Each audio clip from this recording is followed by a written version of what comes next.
Sasama daw si Ari, si Ice. Sige, sumama. Interesado ang lolo mo. Pumasok siya ka mo. Pasukin lang niya tayo na pasukin. Huwag niyo ko idamay. Wait lang.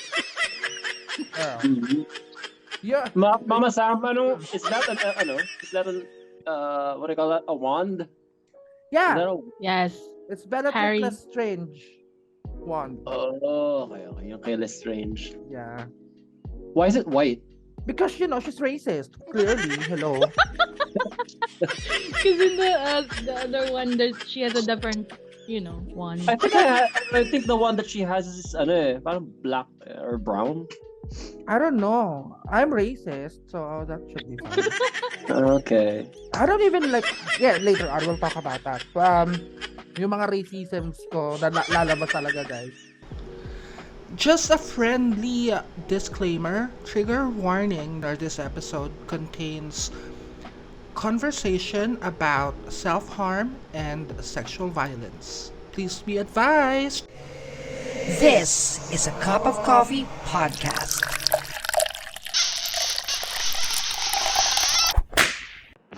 Let me ask the panel first before we ask everything about what he experienced. Let's ask the panel first kung ano mga experience nyo when it comes to, or what's the understanding about the BDSM culture. Ikaw, Tenshi, anong alam mo sa mga BDSM? Kung ano lang yung mga nababasa ko online. At yung sinusulat mo. At mga sinusulat ko. Kinky bitch. Sorry na, oo. Yun na nga lang yung relief. Ikaw mo, Jazz, ano yung experience mo sa BDSM? Experience. Experience ko yung may mga hurting ganun paso-paso.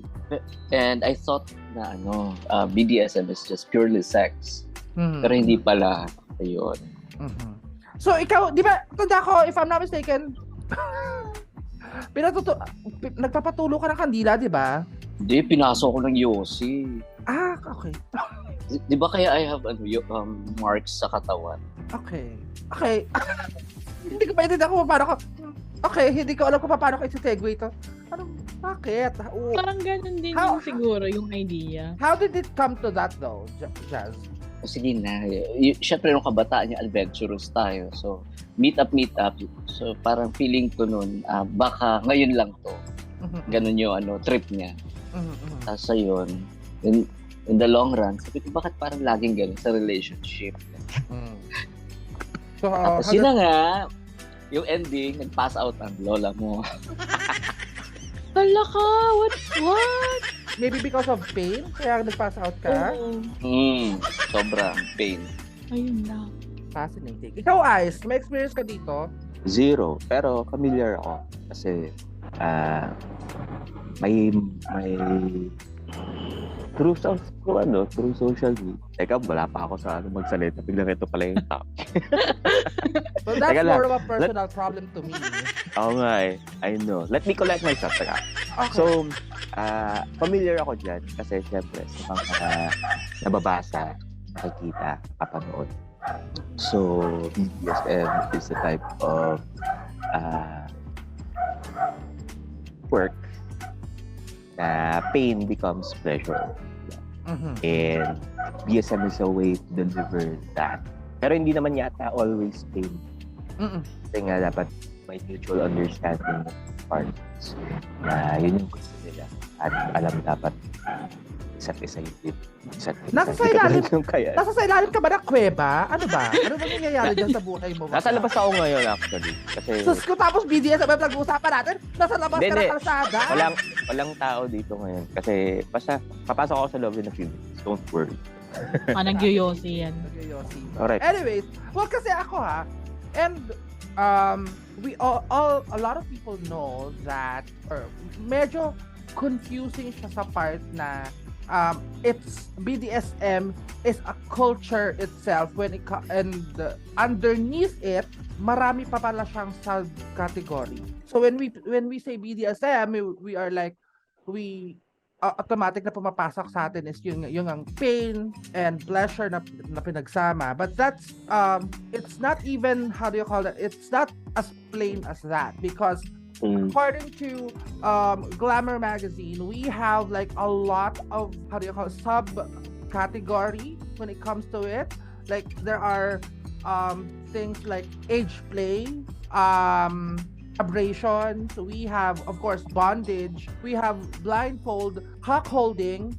Uso din yun. And that's just the, kumbaga parang mga popular is like whips, leather, and spanking. But other than that, there's a lot more on that. Me personally, ganun lang, asphyxiation lang. And but that's about it.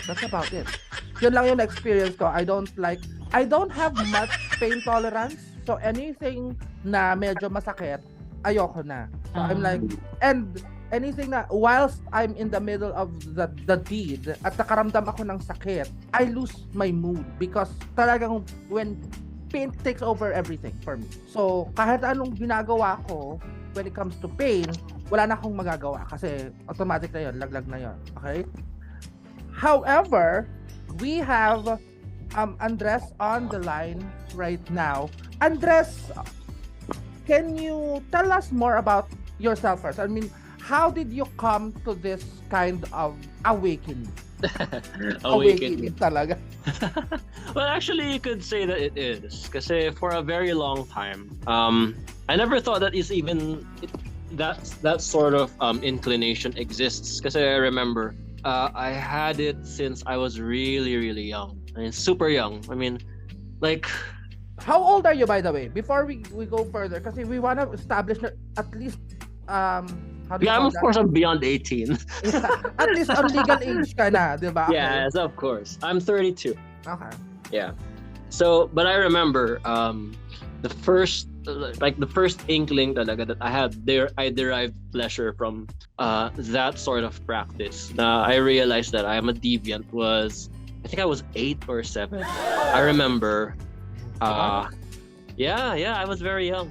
Mm-hmm. And it was very confusing. Kasi what happened was, so I was, syempre, bata, malikot. So, mom, one time, sa sobrang likot ko, she tied me up to a chair.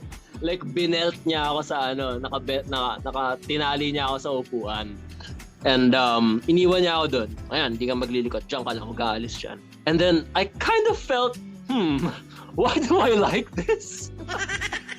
I'm enjoying this. Huh? Aroused or you were just enjoying? Yeah, I was definitely aroused. I was hard. So parang, wait, hold on. Why is this happening? So I was confused talaga at yun yung first awakening ko na parang, oh, okay, so I'm into this. But I do not know what it's called. I didn't know. I always thought it was not normal. Because I mean, society would normally tell you naman talaga yung what is normal and what is not. So it's not like every day that you see someone else who is into that kind of that kind of stuff. So medyo nagkaroon ako ng konting introspection. And then what happened was, mas lalo ako naging malikot kasi I was hoping that my mom would tie me to the chair again. Ay, okay. Okay. Natuwa siya doon. Yes, I enjoyed it. So I think that was the time that my parents thought na may ADHD ako. Kasi lagi akong I was like all over the place. Sobrang stubborn ko. But actually, in the back of my head, I just want to be spanked. I just want to be tied up. I'm so happy that you're not in front of your parents right now because I'm pretty sure they're hearing me over, but I don't care anymore. I mean, they're the reason why I'm this. Spare the rod, spoil the child, my ass. Pero, diba, I mean, like for example, because if I don't know if I can say, but I'm gonna cut it out if you want me to. But you are a fully tatted person. Yeah. Right? So you are fully tatted. Is this as well derived from that kind of like as well? I know that you dabble on the arts, but yeah. Is it like some sort of underlying motivation for me to get tattooed? Actually, yeah, kinda. Kasi for me, pain, like yung opposite nung sa'yo, if like you don't get in the mood, like if it ruins your mood pag nakakaramdam ka ng pain, in my case, it puts me on the mood. So it's kind of also weird kasi every time I get tattooed, That's what I was thinking. I'm like, wow. It's like, please don't be hard. Please don't be hard. Please don't get hard. Think of gano'n. Nawala si Jazz. Nalaglag si Jazz. Kasi malamang Hindi niya kinaya. Anyways, continue. Let's continue. Sorry. Okay. So yun, and I realized after parang some time din na parang taking it all in and introspectively thinking about itong inclination ko na to, I realized that BDSM is not just about pain. Kasi I went back to the roots of yun nga nung when my mom is kumbaga parang in her head it's discipline parang of course you discipline your child, and then it came to me na it's not the pain really that people are after when it comes to BDSM. It is a vehicle. It is a means to an end. It is actually a vehicle of the idea of domination and submission, being humiliated and wielding power over another person. I think that's the core parang element that makes BDSM very parang attractive to some people who are inclined to either yun nga, who want parang a sense of power over other people or a sense of parang they want to become dominated or humiliated by a person. In my case kasi, ako control freak ako. Like like upfront, I mean, yung personality ko talaga, control freak. So, I don't know if it's like the case for other people, pero when it comes to yun nga, yung dun sa parang deviant, what do you call that? What's that term? Shucks, it's in the tip of my tongue. But anyway, parang it's a reverse kind of thing na kung yun yung personality ko, on that other side, on the deviant side of myself, ang gusto ko naman is to be dominated, to be controlled, or to be humiliated or disciplined, or doon ako nakaka-receive ng parang pleasure at some point. Kasi so, like just the moment that you mentioned a while ago that that is just a vehicle of yung pain, pain is just the vehicle. But like for example, kasi like what I mentioned kanina, diba, that BDSM doesn't just deal with that kind of practice. Yes, of course. Like what I said Some a while practitioners ago, ng BDSM, they don't have any pain involved. Some people just want to be tied up.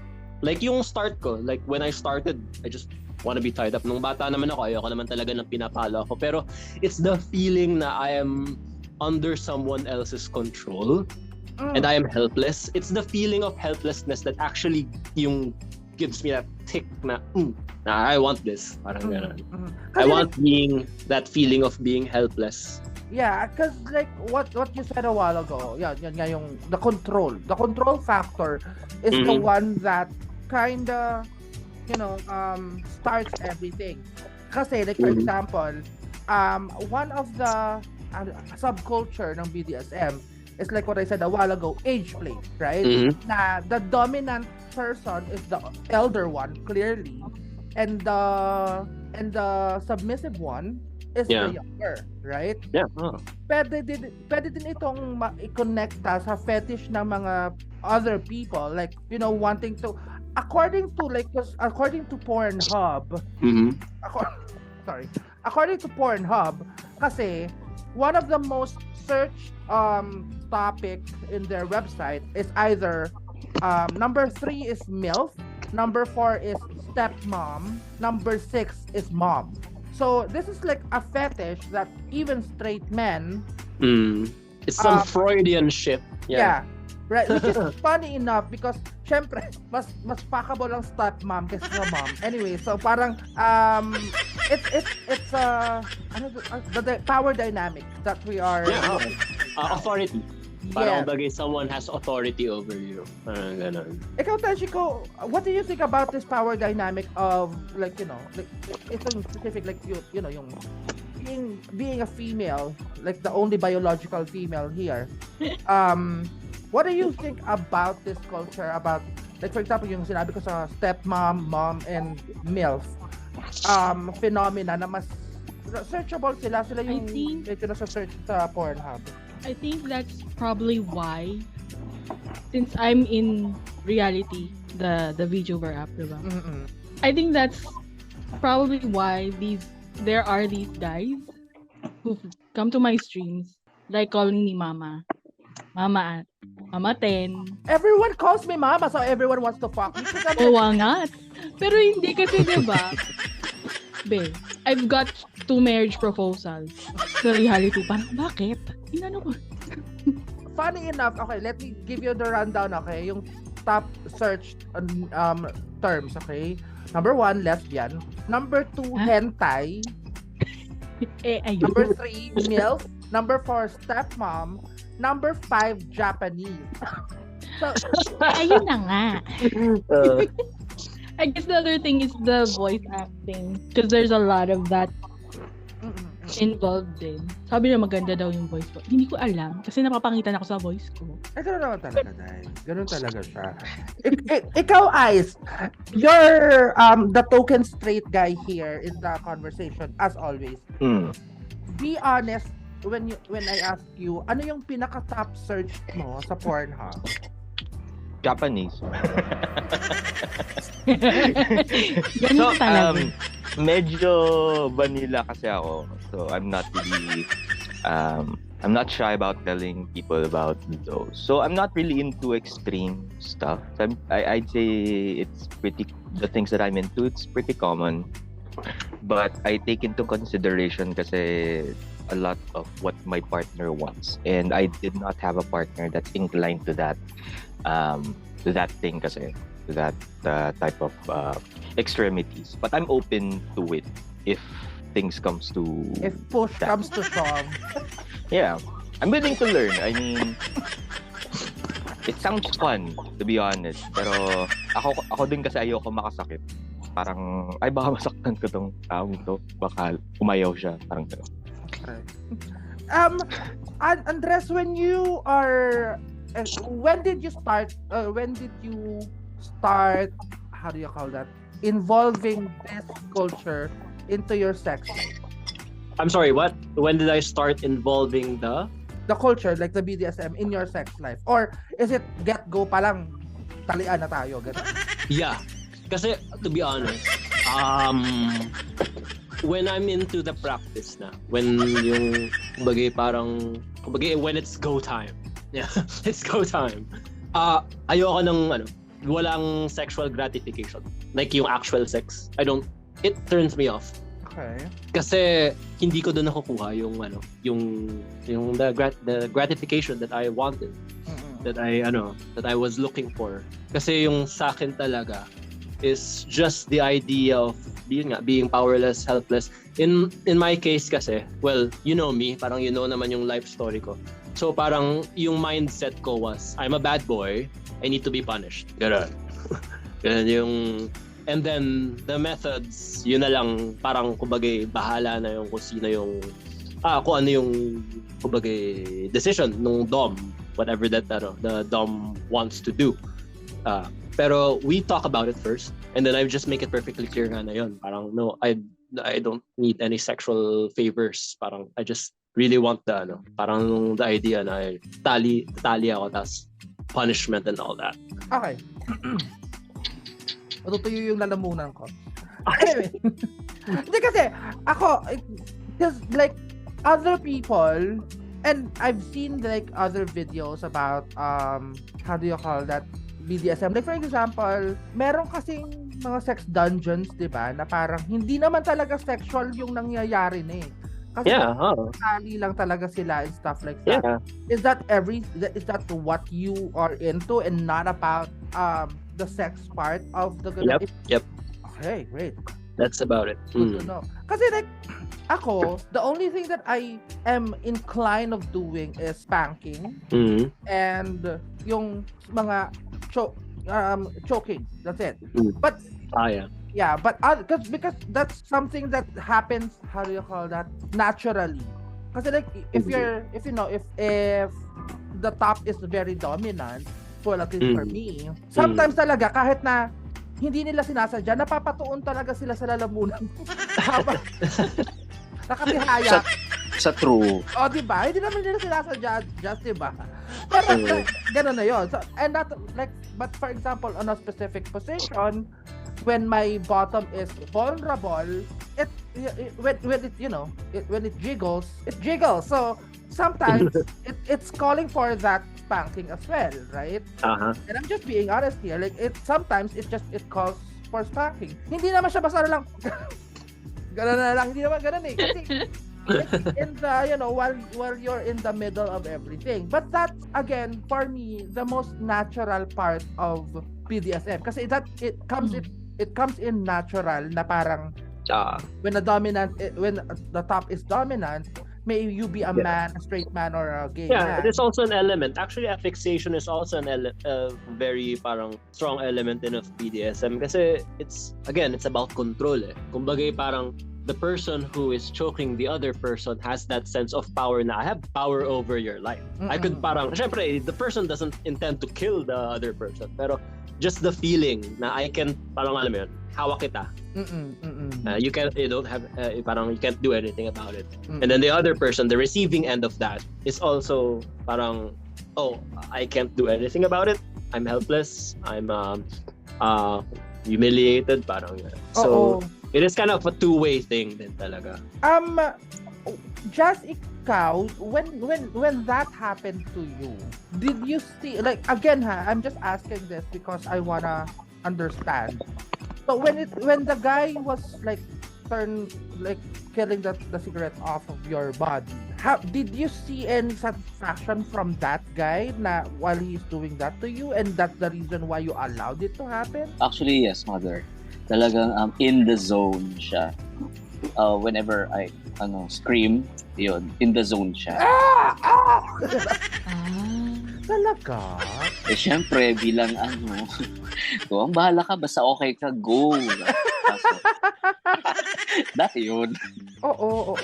Kasi like, okay, one of the most, when you search about this kind of culture, one movie that is always recommended, one old movie is, what's the title of that? Basically, The Sheik. No, The Sheik. Hindi. Have you guys seen this movie? No. The Sheik is an American silent romantic drama back in 1921. Oh, ganun And the kaluma. funniest thing is that the story behind it is so weird na, so this Sheik, which is like a prince in the Middle East, may kinidnap siyang isang girl from the US, kinidap niya, ni-rape niya, and they fell in love. Stockholm Syndrome. Stockholm, yes. Pero diba, I mean, exactly. So, before, it was really groundbreaking. And, it is a part of, how do you call it, the BDSM culture that once continually mong ginagawa, yun, magkakaroon ka nga ng Stockholm Syndrome. Are you not afraid of that, Andres? No. Kasi there's still this barrier eh. Now by the end of the day, after we've done all of that, it's in my head, in both of our heads, it's just like going to bed and having sex. So parang you don't get Stockholm Syndrome from having sex. Or maybe parang depende na yun sa'yo. It's not something na, kasi I'm not really sure about the complete psychology behind Stockholm Syndrome. But it's just that the reason why kasi nagkaka-Stockholm, ang alam ko, understanding ko, is because the person who is kidnapped, yung taong nag-kidnap sa kanya is the only person na nakaka-interact niya. So the person, the kidnapped person, he or she is isolated, alone, in distress. And then pag may nakita siyang isang tao, kahit yun pa yung captor niya, the person gets attached to that person somehow, only because it's the only person that they're with. Parang kaya usually prisoners, for example, in jail, I don't think they get Stockholm Syndrome kasi marami silang magkakasama dun. Pero when a person is isolated, kaya nakidnap, tapos mag-isa lang siya, tapos kaya nakakulong lang siya for hours and then papakainin lang siya nung kidnapper niya, that person is going to develop that sense of parang, kasi siya pa rin yung bumubuhay sa akin, gano'n. Despite my distress, gano'n, he's the only person that keeps me alive, siya lang yung person that keeps me company, regardless, kahit yung person na yun is the person's captor. So I think that natural need of humans talaga to not be alone and to have someone else there. Doon na-attach sila dun sa ganung sa person na yun. I'm not sure. I'm not sure, but that's just my opinion towards the matter. I mean, it's weird because it's weird for me because like marami, since again like what we've already made mention a few times already that there's a lot of how do you call that mga bullet points ang BDSM. Yeah, madami. Ikaw, what are your limits when it comes to it? Because of course, may mga, and what's the what do you mean? What category category do I belong or do I fall in? Parang ganon. Yung sa akin yung sa akin is I guess discipline talaga. Discipline and humiliation. Kasi meron mga na bondage basically. Kasi may have you ever heard of mummification? Are you aware? Diba? So parang some people get off of that. Like they like the idea na yung binabalot sila in tape and then nakaganon lang sila for hours. Ako, I don't like that. I mean, it's boring. It's boring for me. Some people naman yung anong tawag nila, yung parang puppy play or yung parang animal play. So there's this parang owner or the master, and then the other plays as a pup. That's what they call it, a pup or puppy. So parang ako ayoko rin ng ganun kasi I'm not an animal, I'm a person. But a very, very bad person that must be punished. No. Kasi like, there's this, how do you call that? Claustrophilia. I think that's what mummification is, claustrophilia, which the opposite of claustrophobia. Yeah, yung parang ganun. Parang di ba nauso yun? And I don't know if you guys have watched the American Horror Story, yung devil incarnate doon lagi naka-rubber bodysuit hanggang sa buong. I think this is why it's also those other people latex. Like those parang latex suits. Latex that really, really tight suits na may zipper lang sa bibig. Yes. Yeah, I think that's the root of mummification. Pero ano yun, for example, nasa kaligitnaan ka na. And like for example, na-experience ko na kasi to, so medyo napabigat yung tuon niya sa lalamunan ko. Syempre, hindi ka makapagsalita nung tama na. Kasi sinamakan ko na lang siya. Wala na ako magagawa. Alam ko namang ganun. Tenshi, have you experienced any of that? Like, okay, you're getting way too much of that. No. Most of the things that, mostly spanking lang. Spanking ka din lang. Oo. I tie people up. Blink. Oh. But nothing, no. I try not to hurt people. Mga ganun lang. Ikaw, Ice, ano na yung pinakasagad nung sexual fantasy na nagawa? Spanking lang din. Three-way. Parang, Three-way. Hindi pa. Hindi pa? Pa? May balak. Alam mo talaga sa grupo talaga natin maliban kay Andres. Ako na yung pinakamadumi talaga, Day. Okay, game. Continue. Wait, are you calling me madumi? Well, excuse me? You're I'm the one guy who doesn't get off from actual sexual pleasure. Kayo nga dyan lahat kayo. Wow. I'm just kidding. Ikaw, Jazz. Pero, I get it. Ikaw na, Jazz. Ano yung ganun mo? Maliban sa pinaso ka na. Paso. Ito yung tali-tali, ganyan. That's kind of hot.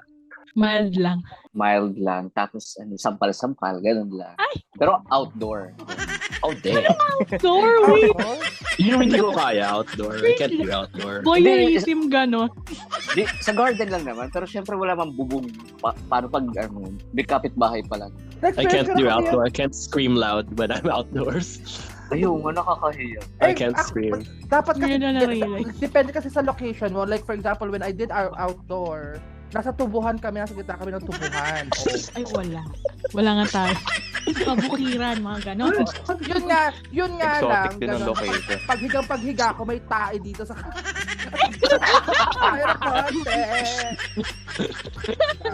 Buti hindi mo na-tsempohan, no? Sige, try ko yan mamaya, mother. Pagdating ko ng lipa. Wala naman kasi tubuhan na ngayon dito sa Batangas. So, unfortunately, not anymore. And experience ko pala, under the bridge. Oh. What bridge? Which bridge? This bridge. Kalumpang? Oh. Oh my gosh. You know it. Alam mo na yan. Kahit saan na maabutan. Basta saan ang kainitan. Wala tayong magagawa. I had this one experience which was like, so, my partner then, galing kami ng Lipa. He was driving and then, pauwi na kami ng Batangas. So, we were thinking of going, he's supposedly be taking me home. Kaya lang whilst we were in Balagtas, nagda-drive siya, both of us felt the thing. Mm-hmm. So I'm like, okay, we have to do something about this. We can't do it in my house. So sabi niya, hindi din pwede sa house ko. So ako, sige, mag-check-in na lang tayo. So, whilst we were in the middle of going papunta pala, hindi na kami inabot dahil. Hindi talagang bumaba na lang kami ng sasakyan. Where's that street again? So, Rizal Avenue. Alam mo yung dike? Yeah. Nagpark na lang kami doon sa may dike. Oh, tapos doon na lang. So, parang, this is if you're going to look at it, it was really something else because it was only 7 p.m. So, if may dumaang maliwaliwanag na sasakyan, they could have seen my ass. Oh, dude. Congratulations. Yeah. I don't really care. Kasi inabot na kami doon pero second row na lang kami sa motel. Pero that's one thing that I, again, a lot of fetishes that involves outdoor public is a whole different anong tawag doon? Exhibitionists. Oo.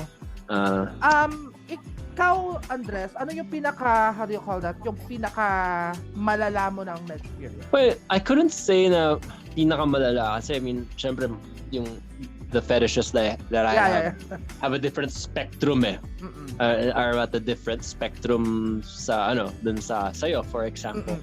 Pero siguro at the level of extremity. Have you ever heard of of course you have. Yung sounding. Yes. Urethral sounding, yes. Yeah, urethral sounding. The things I know. You put a rod or something down your pee hole. Okay. So parang catheter siya. Parang kina-catheterize mo yung sarili mo. And then what I did, kasi bakal yung sounding rod. Yes. In-applyan ko ng electric shock. Interesting. Yeah.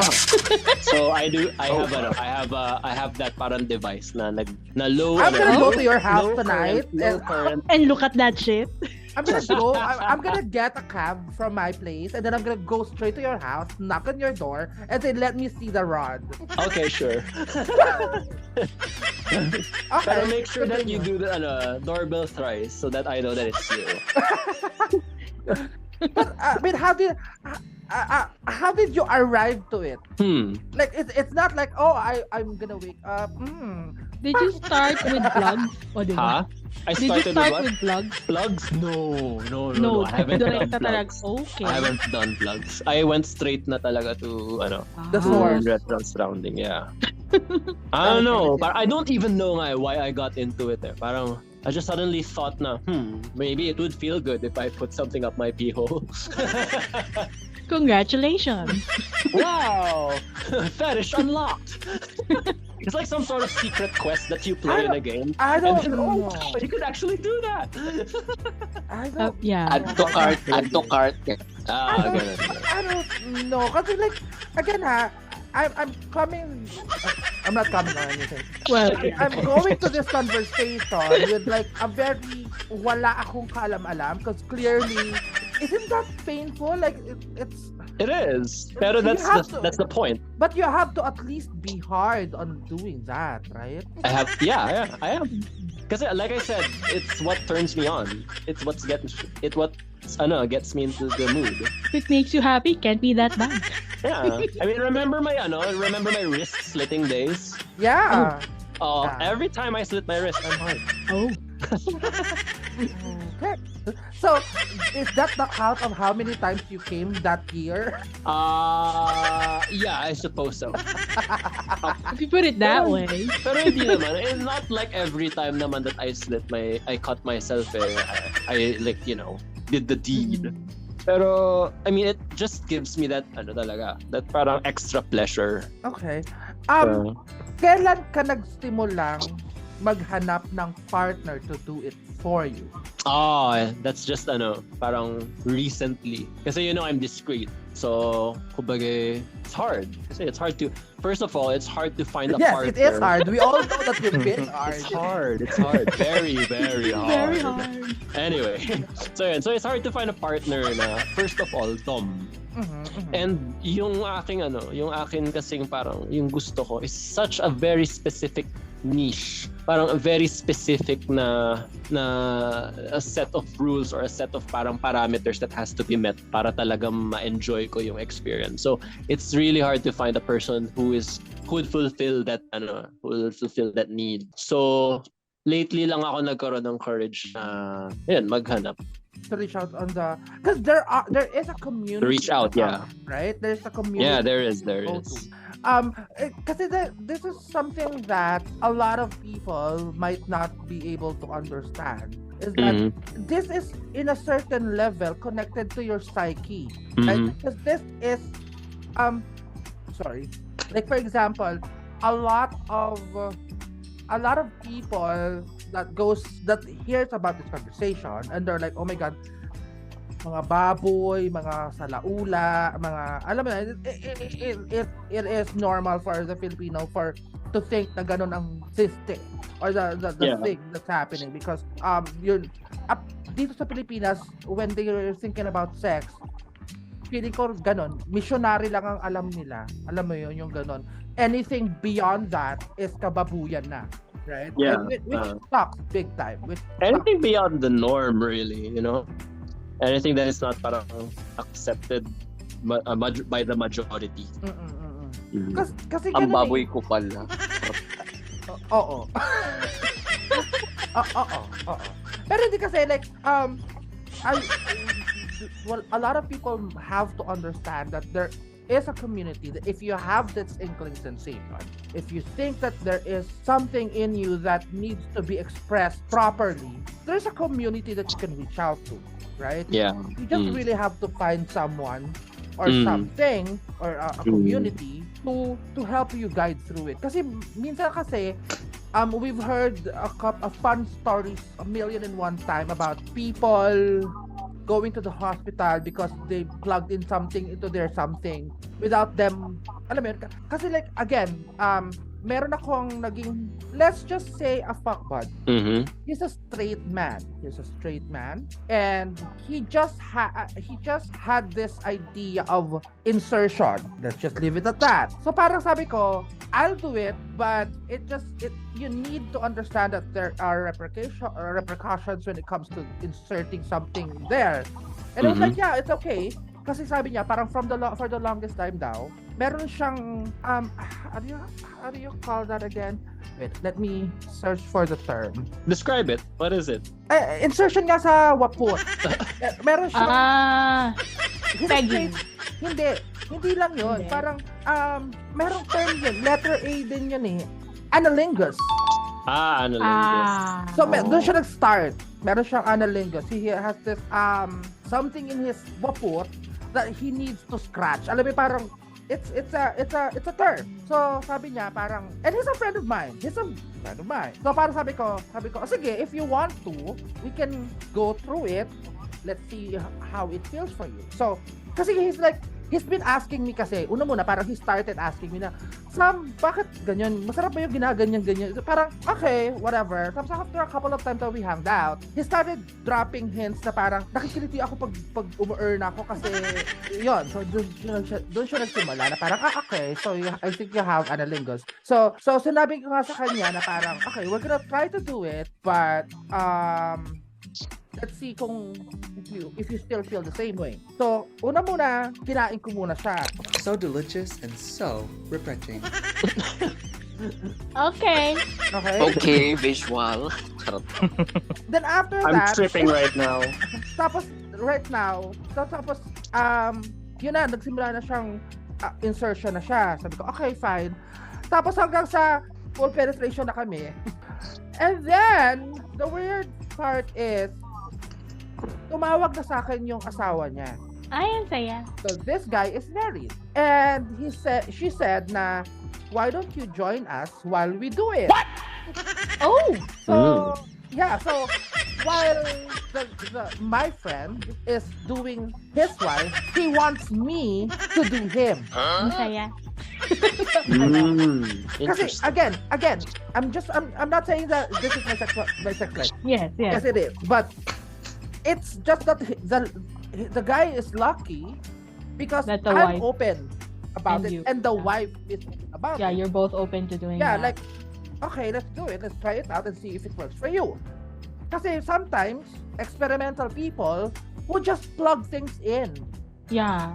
There are a lot of news already about people going to the hospital kasi they plugged in something that they cannot take off because of their experiment. So a lot of people need to understand that there are people that would be able to help you out in a safe place, in a safe process than just getting a cucumber, lubing it up, and then Accidentally sitting on it. yeah. I know that one. I was making a salad and I accidentally sat on the cucumber. Pero alam mo yan, parang it is, there is a community that would be able to help you out. You just really need to look for it. Don't try anything alone because sometimes shit happens. Yeah. Ikaw ba, Andres, ano na yung pinaka-experimental mong ginawa by yourself? You did the electrical something. Yeah, I think that was it. Yeah, pero I did my homework muna, of course. I mean, I have to figure out muna what are the for example, hygienic protocols, yung how to sanitize or disinfect yung, of course, the rod and all that. And then parang how long should I be doing it? And then how long should I be not doing it after I did it? How frequent, ganon. Yung mga, the usual So stuff. after that, when you pee, it's like, It hurts after you pee. So umpisa. Kasi your kumbaga your urethra is stretched out eh. So the idea is parang the thing about that is what will happen is that your urethra is gonna be a little bit stretched over time kasi palaki ng palaki yung diameter ng rod na ginagamit mo. Yeah, that's how it works. So parang pag lagi mong ginagamit yung the same size or diameter of the rod, eventually you're not gonna get pleasure out of it, so you're gonna want a bigger one. So it's just like the Think ass, about really. it the way a woman might not Exactly, use a dildo. Or the ass, basically. Yes, or your ass. So, No. Very the ass- because the ass is very malleable. although the ass is ganon. The ass is designed to cut shit. Sorry. Well, that's the truth. it has muscle to do that. Yeah. Yeah. Unlike, Pero it's I mean, the ass is made of muscle. Same as Yeah. the pee hole. I mean, the dick is also made of muscle. yeah. And it stretches. Yeah. And a whole lot of nerves. Pero, Yeah, a lot of nerves. So yun, parang yun yung, I think that's the most mga experiments na ginawa ko. Apart from self-bondage. Yeah. Parang I've made a contraption once na, or parang a setup once na, yung wax naman. I was playing with wax. So there's like a lot of candles dangling. ow! Yeah. Oh my God. How can... And then I was like lying there for an hour. It's just too... Alam mo Yeah, yun, very matrabaho. Matrabaho siya. Matrabaho. Alam mo yun, matrabaho. I mean, You know, you wouldn't have to work if you have a partner. Kasi the dom, it's actually the dom's job. So matrabaho siya because I'm the dom and the sub at the same time. nakakabaliw. Now, I met a few people na parang siguro BDSM din. Yung subculture sila ng BDSM na there's no sexual intercourse involved. They just love being humiliated verbally. Yeah. Same. Yeah. Same. I actually like being stepped on then. Like literally being stepped on. yeah. Hindi ka din ako nagpo-fall, man. This remembers, it reminds me of this movie sa Netflix. Yung Bonding. Yeah. di ba, ganun siya, di ba? Yung parang meron niyang dungeon, tapos may ganun. I haven't seen it. Ano, Tawa bonding? ako dun. Oo, bonding. Bonding. It's kind of funny. Talaga? I'll check it out. It's fun. It's funny. Yeah. So, yeah, tama rin sinabi niya, na there's just some real people na who just really don't want the sexual, parang intercourse. They just really want the humiliation. And being... What's their name? What's their contact number? I can help them out with that. Yes, I thought, kayang-kaya ni Sam yan. Yun lang ba? If they're willing to pay, go ahead. Where are they? What's their name? What's their contact number? Here's my number. Sige, ako manager mo. Wait lang. Hindi kasi like, again, I don't know why, or maybe eventually if we are lucky enough and we get to invite more people to talk about this kind of conversation, I want to know how they got into it, because ang layo ng culture norms natin from what they are coming from. So from where they're coming from, like of course in the norms we want to be polite, we want to be politically correct and stuff like that. So what triggered that?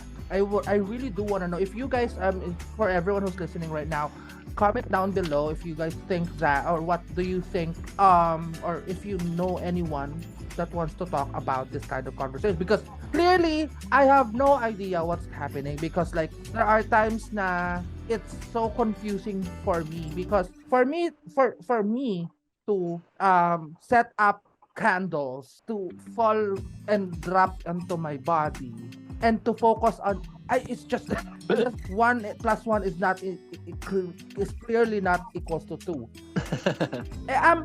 Andres, what is your safe word? How many DOMs have you had encounter? Very few. Kasi recently lang naman ako nag-reach out eh. So far, I was tied up by 3 people. Okay. That's already a lot already. A lot na ba yan? Okay.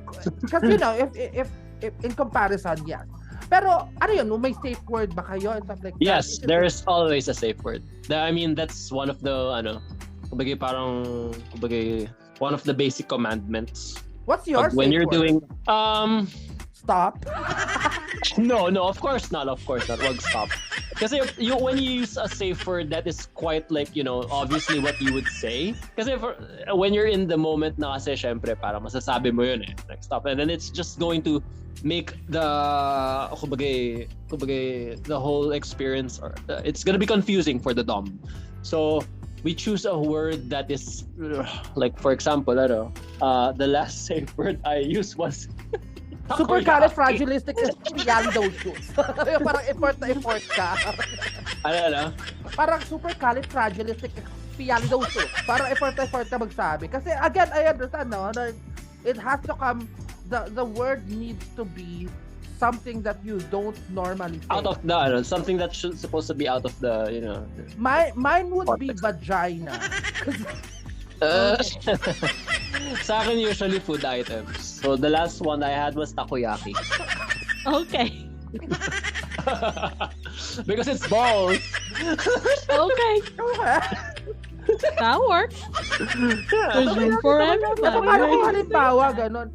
Halimbawa, yung kakayambutan mo or kasama mo, may food fetish naman at mas lalo siyang na-engage. Lalo siyang na-arouse. Takoyaki. Yes. Yes. Pero ano yun? So, is there like a conversation first? Yes, there is. So parang usually it's pinag-uusapan muna namin. Like okay, so I have a friend sa Manila who visited here in Batangas. He's a good friend of mine. And rin siya, recently ko lang din nalaman that he's into the culture, pero hindi rin siya nagpa-partake sa community. He's just really into it. And then we talked na, how about we roleplay? So parang nagpanggap ako na I'm a nag-graffiti ako sa wall. So talaga full production yan Production yan. As in talagang may props pa ako. Effort? May yata pa ako. Like talagang nagtakatakataks pa ako dun sa mga pader namin. Tapos siya, nagpanggap siya na police. Or parang someone who would apprehend me. I don't know. So yun. nag-usap kayo na, magano tayo, parang, mahuhuli mo ako, pero hahabulin mo ako. And then, hindi ko na lang sinabi sa kanya na talaga magpapahabol ako kasi that's part of the of the role play. So talaga naghabulan kami for like 10 minutes or so. Parang Cute. This is the reason why I don't play with you in Dungeons and Dragons because you enjoy role playing too much. Yeah. I guess so. So yun. So I'm very, very, very heavy into role playing kasi I guess the storyteller in me, parang yun yung tickle points ko eh. Pag meron talaga akong narrative na sinusundan. So yun. So what happened? So in the end, he caught me. Siyempre, magpapahuli rin naman ako kasi I really, really wanna, go time. Because you're hard then already. In the 15-minute run, you're already hard. Yeah, actually. And I'm pretty sure he had fun too kasi he was parang talagang gustong-gusto na niya akong mahuli. He was like really pissed off. Meanwhile, if that was me, nakakadalawang minuto pa tayo, fuck you, kabala ka sa buhay. Layasa. Bala ka dyan. No, not gonna happen. I don't have the time for this. I want them in and out. Go. Yeah. So yeah, in my case, that's what happened. And then nung syempre, of course, there's gonna be a point in time that I'm gonna be caught. So tinali niya ako. He nakasuspend ako dun sa may grills ng gate. Alo? Which gate? Your gate? Yep, yung gate dun sa studio ko. So he used yung parang strap nung aking hammock. And then nakasuspend ako dun. Kasama na din ang ganun, ang voyeurism sa'yo. Kasi kita yun from the outside, right? No, hindi. Nag-set up ako ng parang divider na of canvases para hindi makita yung part ng studio ko na yun na nakasabit ako. Okay. Tapos well, of course we're home alone. And then he flogged me. Oh. Yeah. So he has gadgets as well. Hindi. Gamit niya yung leather belt niya. Okay. Pero as in talagang latay yun. Naglatay talaga. Okay. Good for you. I'm happy for you. Hindi kasi ganun eh. Yun nga, kung masaya ka naman. And it releases the tension from the body. Yeah. Right? And then nagano rin siya. Parang he has never done anything like that though before. Parang gano'n. Tapos nag-enjoy din daw siya. And then, walang, no side trips, no whatnot. Just that. Okay. Good for you. And ito the best advantage of that kind of practice is no STDs! True. It's STD free, baby! Well, you can get STD from metal rods. Because you cannot get STD from metal rods. Yeah, that's why advantage din yun sa akin. Kaya mas okay na rin sa akin yung ganun. Kasi it's kind of like safe in a way. Pero yun nga, ang kalaban mo lang is pag kunwari nasugatan ka na, the dom, it's the responsibility of the dom then. Syempre, once you've done the extreme part, and kunyari, nagsugat ako nun eh. It's the responsibility of the dom na pagkatapos ng session ninyo, he takes care of you. So, he's gonna clean your wounds.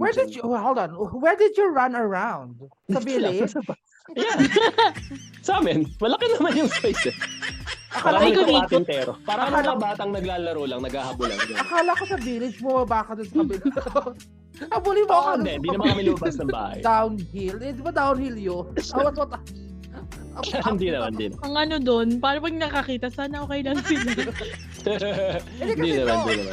No, kasi one thing is, if you see Andres in real life, he's really playful as a person. So we do like, when we hang out in public, we laugh our asses off. So people would like, pag nakita mo siya tumatakbo-takbo, they would like, yeah, that's Andres. That's who you are. But but again, one person, and the reason why I asked you as well pala Andres kanina, is that one popular person who is into bondage as well is Margaret Cho, who's a fully tatted comedian in the US. So parang sabi ko, kaya that's the reason why I was thinking na siguro kasi part ng pagpapatattoo ni Andres is his fetish of being in pain. So parang halimbawa, and what was one of the parang ano bang tawag dito? Yung bloopers na na-experience mo? Like for example nga ako, 'di ba, public sa tubuhan, tapos biglang may na pala sa may uunanin ko pala na ng baka. Ano yun sa'yo? Meron ka bang gano'n parang yung nasa kalagitnaan ka nagka-bloopers ka, hindi mo na lang tinuloy kasi natawa ka na lang. Kasi meron ako isang like you mean like a really awkward moment, gano'n? Oo, meron kasi ako ganito. For example, ito. Meron na ako dapat magpa-public show sana ako. Kaya lang may katabi akong kaibigan ko noon. Eh yung kaibigan kong yon umubo. Tapos yung kinain niyang hotdog, tumalsik sa taas, sa mukha ko bumagsak. So kahit ano kunwari wala ako dito. Oo, pakyo ka kasi. So yung friend mong yun ay siya. Oo. Tapos habang nagmomomol na kami, inatake si bakla ng ganun niya, ng diabetes niya. So alam ka na bang magmomol pa kami? Eh, siyempre umuwi kami ng partner kong pareho may blue balls kasi nag-alaga kami sa kumikisay-kisay kong friend. Tapos nagkikisay, sinusubukan ko ng tsokolate. Samantalang dapat may iba low. Nag-low sugar siya. Ang hirap nun. True. Oh, damn. Hilong-hilo ka. Hypoglycemia. Oo. I feel you, be. Pero hindi. Kaya pala di mo na ako sinasama ngayon. Charot. Ikaw, Andres, ano yung parang ganyan na parang pa-action? Tama, nasa kalagitnaan na tayo ng kasiyahan eh. Ano ba bloopers ko? Oo. I think yung nung tinatatuan ako sa chan, yung sa body ko. Okay. So, syempre, nakahiga ako up, face up, lying down. And then nung nasa part na nung sa may abdomen, sa lower abdomen ko, syempre masakit. Tinigas na. And then alam kong medyo na-awkward yung tropa ko, yung artist ko. Pero there was a time kasi na kailangan talaga niyang ma-reach yung isang part nung sa katawan ko na tatatuan niya ako. Wala siyang naging choice kundi tuunan. Oh my God! Parang kami magpatato. Parang na kaming natatawa. And at the same time, parang, is this guy even straight? Yeah, well, half of them are not anymore. Like, most of the people are not straight anymore. Actually, I'm surprised, yeah. It's usually the common, Yeah, it is. Nagulat din ako dun. There is this tattoo artist that I know who is into kasi so when he said that he is a straight man, okay, that if you say so, then let's go ahead and do that. But there was this kinuwento lang naman niya na habang tinatatuan niya daw yung guy din yung tinatatuan niya at nagka-erection nga daw sa chest daw, Andres. So he rode the guy. Oh dear. And he was tattooing. Tapos yung naramdaman niya na daw ganun, meron nang tension. He just continued riding the guy. So I don't know. Pero there's room for everybody. Yeah, there's room for everyone. Let's just say that. Yeah. Paset ako ng appointment, mata. Papaset ko. Alala ko yung taga-Batangas yun dito. Tattoo artist yun na may luha dito sa mata. May ganun, may tattoo siya dito. Paluha-luha. Almost all tattoo artists na nakikilala ko may ganun. Well, at least. You have to find out kung sino siya. Ganun. Sorry. Maybe I should get an appointment. I think I want to get a new tattoo now. Or, anyways. So, ganito na lang. If there's any fetish or subculture ng BDSM that you still wanna try, what would it be? Ikaw, Tenshiko, ano yung parang gusto mong ma-experience? Hala? Hindi ko alam. Hanggang sulat lang po ako, mga ate at kuya. Medyo natakot ako. Pero I mean, hanggang mild lang. Ayoko kasi nung medyo, yung mga nagdo-draw ng blood, gano'n. Ayaw mo na. Kasi sa ibang countries, parang if you have a written consent to inflict pain or to receive the pain, parang okay lang sa kanila eh. Kasi sa Austria may law na for that. There's a law? Yeah. Well, kasi diba, parang when it comes to that kasi, there should be something that protects the dom.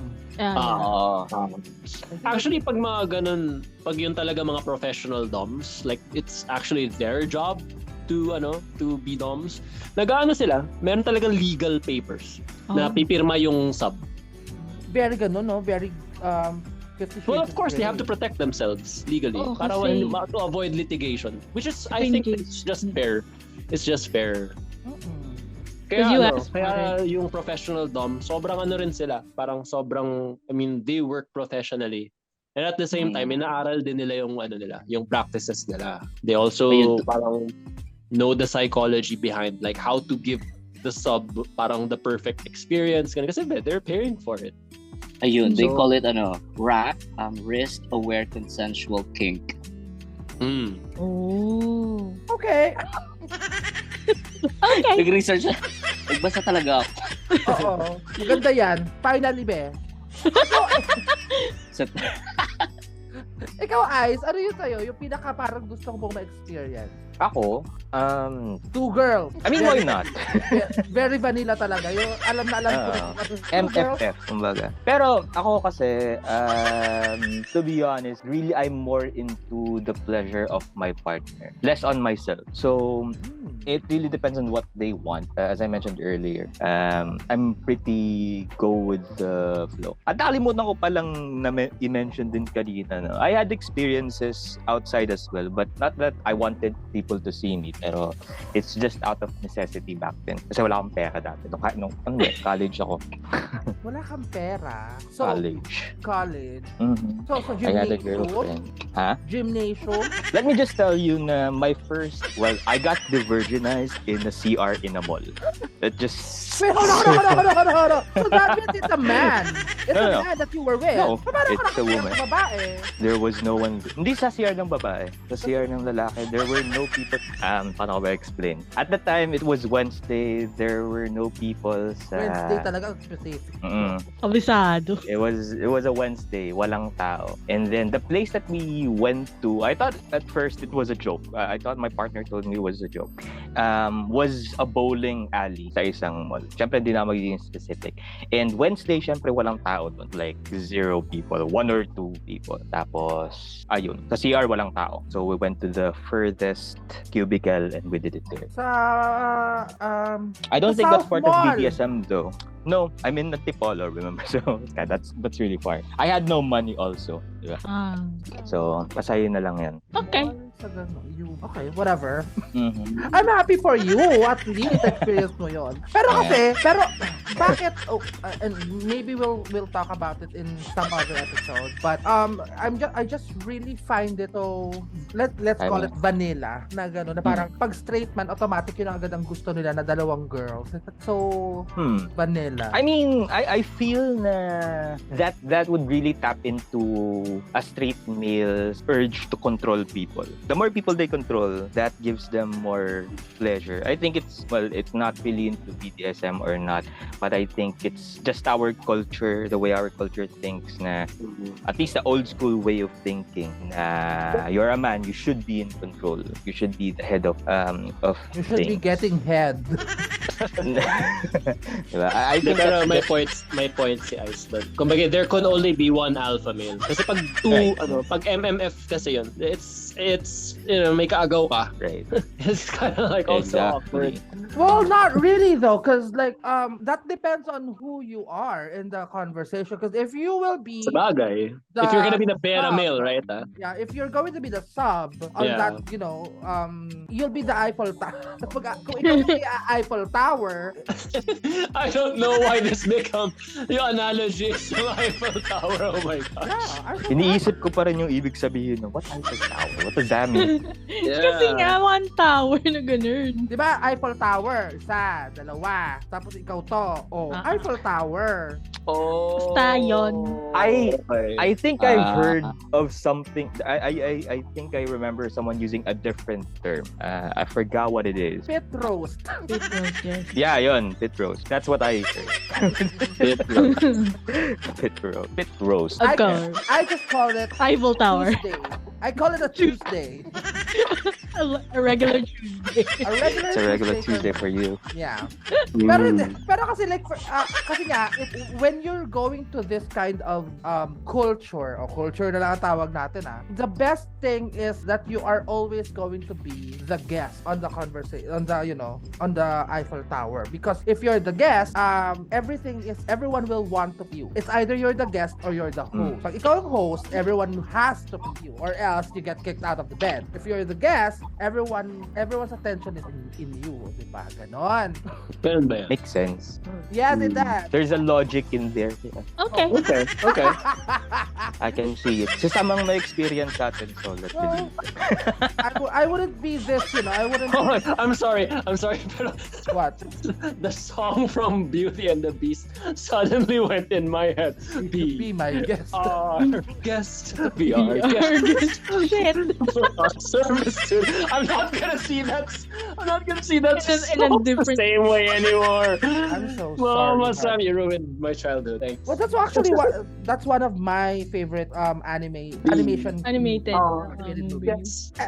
Anyways, so let's wrap this up, Andres, already, because Yeah. in the upcoming episodes, hopefully we can get more conversation about this kind of thing. So hopefully we do that. But Andres, is there anything that you want to share to our listeners about diving into this kind of fetish or culture? Yeah. Well, yeah. I mean, I guess, for example, if you're going to be reaching out to a person to be a dom or a sub or whatever, there has to be this level of trust in the. I mean, I don't know how trust. Kasi parang you have to. It's hard na you're just gonna like meet someone and then suddenly you're just parang ultimately gonna enter na gano'n na agad, unless you really, really, really trust the person, or parang you just have to be careful. You just have to take utmost care. Kasi parang kumbaga, if the dom, especially if, for example, ikaw yung sub, you're the receiving end, and then the dom doesn't know what he or she is doing, and then kung ano na lang yung gusto nyong gawin na dahil nakita nyo sa Pornhub na ginagawa naman, so gagawin nyo rin. Do your homework. You have to make sure muna na yung mga practices or yung mga, especially the extreme ones, alamin nyo muna yung limitations nyo, and always have a safe word. Always have a safe word. Yeah.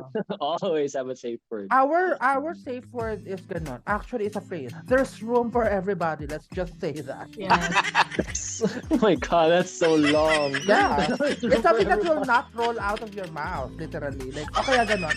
I wouldn't be surprised if we don't see Denise Richards ever again. Something like that.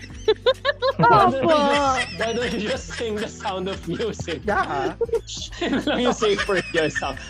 Save some time with sound of music. Ayoko naman. Parang feeling ko naman yun yung sing song mo. Pag halimbawa magka-climax ka na. Kasi talagang... The hills are alive with the sound of music. Don't forget to follow us at Spotify and Apple Podcasts. And please be sure to rate us so we can continue to grow. A Cup of Coffee Podcast is available in Instagram at acupofcoffee_PH and on TikTok at acupofcoffee_Sam. A Cup of Coffee Podcast is created by Mama Sam Media.